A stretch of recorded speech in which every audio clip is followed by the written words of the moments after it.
was Tina's question.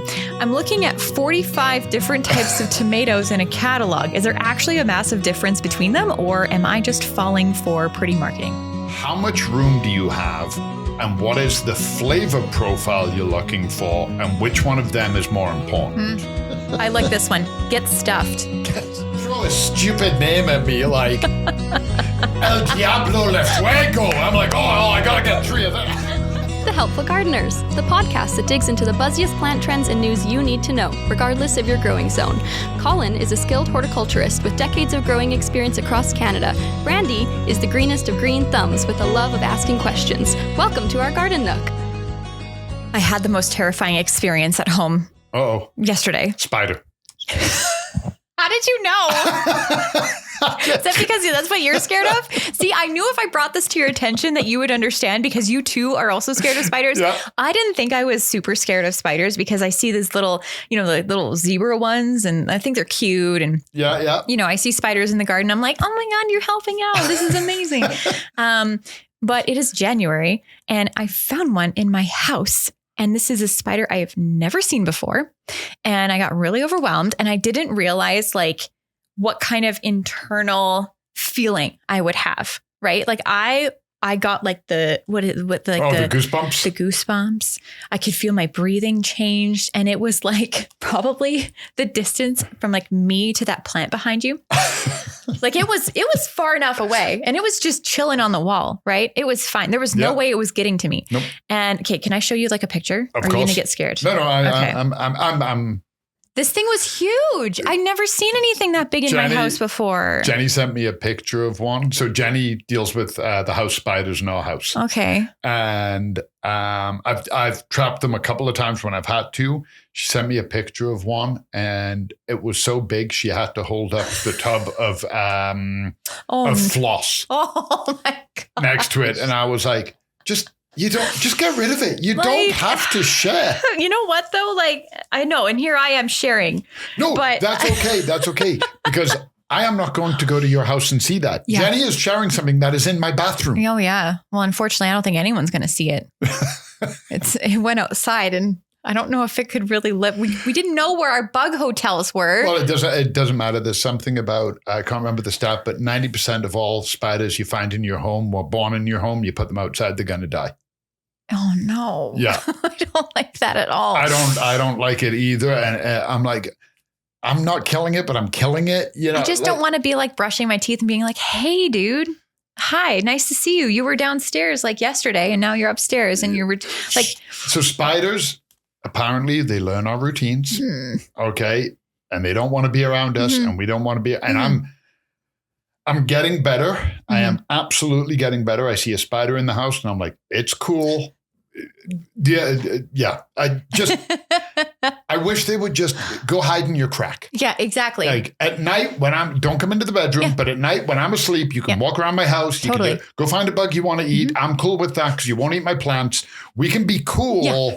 It was kind of cool because I took a picture, and then I was comparing it online to different other spiders. And I was seeing this community of people on Reddit being like, oh yeah, I live in Edmonton and I saw the same spider. And I found out that this particular spider is not harmful. It's like a ground spider, and it doesn't jump. It doesn't do anything. It just kind of lives on its own. I learned something from it. Yep, there you go. But needless to say, I was very overwhelmed. And that kind of leads us into today's question of the week from listener Tina. Okay, I have no idea what this question is. It's not about spiders. Oh. Trust. It's not about spiders. Thank goodness. Best segue ever. However, a different kind of overwhelm. Oh, okay. For the best reason ever. Obviously seed starting season. And so this was Tina's question. I'm looking at 45 different types of tomatoes in a catalog. Is there actually a massive difference between them, or am I just falling for pretty marketing? Very valid point. I was literally on the West Coast Seeds website, and I typed in tomato, and I was like, oh no. Yeah. There's just a lot going on. Oh, this looks cool. And then you're 10 pages. yeah. And that's the problem too, right? I'm still scrolling, still scrolling. There's little tomatoes, big tomatoes. How do you know? And you can get crippled by choice. First of all, I would say it's not just pretty marketing. They are all different. They really are all different. I guess the two biggest things, how much room do you have, and what is the flavor profile you're looking for, and which one of them is more important. We know for a fact there is a massive difference in the way you can use and the flavor of a beefsteak versus a San Marzano versus a cherry. Maybe you want to cut big slabs and put them on your barbecued burgers, or maybe you like a couple of cherry tomato garnishes in your salad.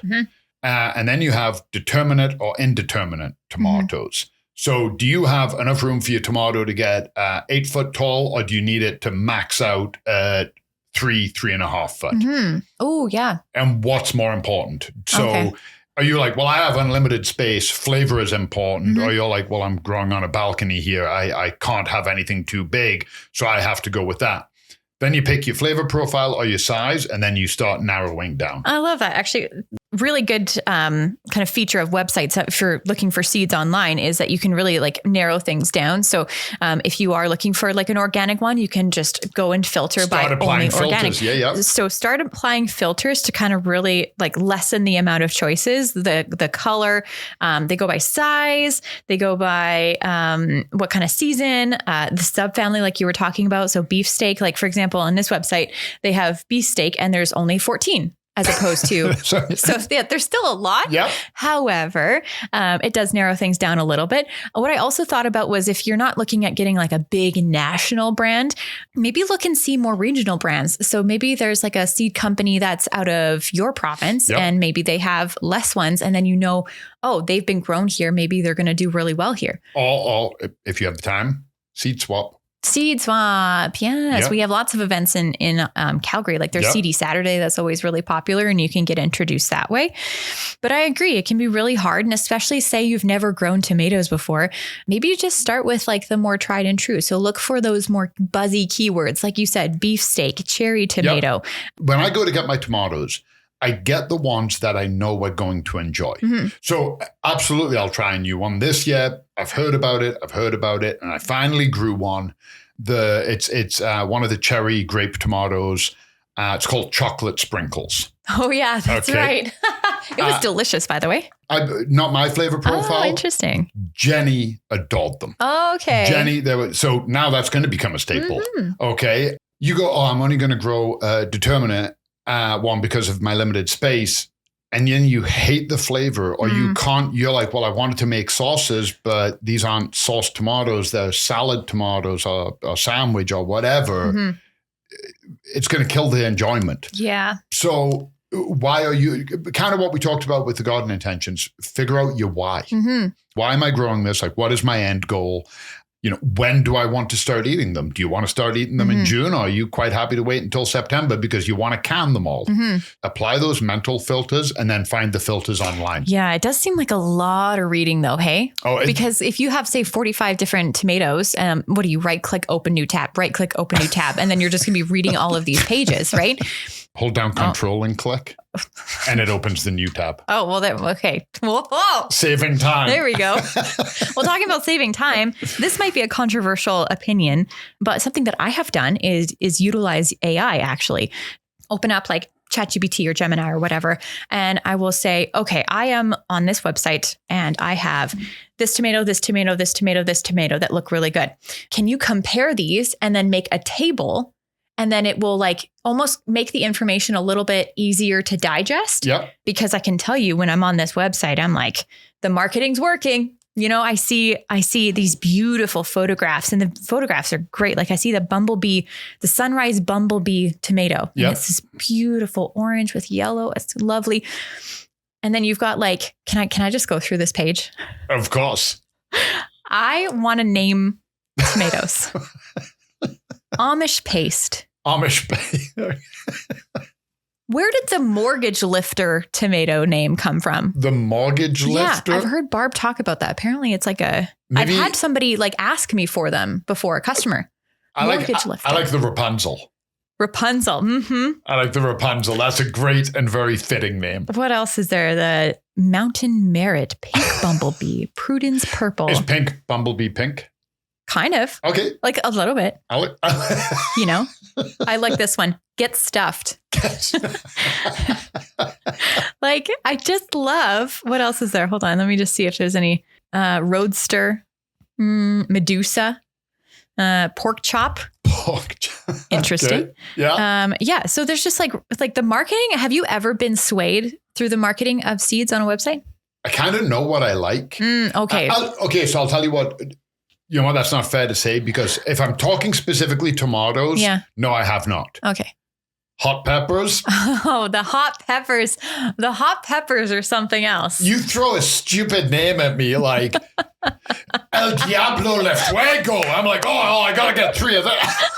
Isn't that so true, though? Yeah. Like, what is it? Okay, now I'm in the hot peppers page. Witch stick? Yep. Black magic? Ooh. Yeah. That one got my attention. Hungarian black? Ooh. And it's actually black. Yeah. Scotch bonnet? Scotch bonnet. Yep. That's a classic. I like this one. It's called Spicy Slice. See, hot peppers get me because I don't know, maybe my taste bud isn't as refined as it should be. I really don't know. Obviously, there's different flavor profiles in hot sauces. Yeah.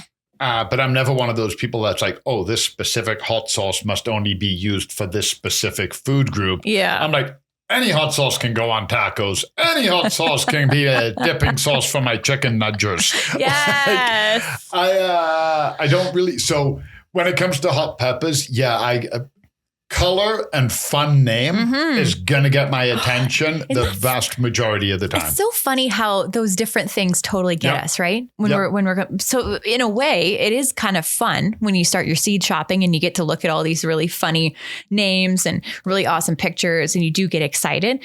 But yeah, when it comes down to like the nitty gritty and you need to make some decisions, then exactly what you said, Tina, if you are overwhelmed, then just strip it back. And I just want to say too, those 2 that I mentioned to me are the most valid starting points. Yeah. Because we all have limited space, or the majority of us have limited space. It can be about when the tomato is going to start producing. Okay. That's what some people are looking at. They're looking at the germination. Some people might want to look at ones, maybe they've been hybridized and they're more bug resistant or they're more disease resistant. They're like, I always get powdery mildew. Is there one that's more resistant to that? I don't care. I just want tomatoes. So your priority is your priority, but I would absolutely recommend why and space. Start there. But if you're like, I don't care about space and I don't care about the why, I just want tomatoes, pick the priority for you and work backwards. So are there any like spider resistant tomatoes? Because I could really use one right now. This podcast is brought to you by Golden Acre Home and Garden. Find seasonal inspiration for your home and garden in Calgary, Alberta year-round. Visit goldenacre.ca. The comments and opinions expressed by the helpful gardeners on this show are our own and do not necessarily reflect the views of Golden Acre Home and Garden. For more information on everything we covered today and to leave us a voice note, visit goldenacre.ca/podcast. The Helpful Gardeners are on Instagram at The Helpful Gardeners Pod. Keep on growing, gardeners!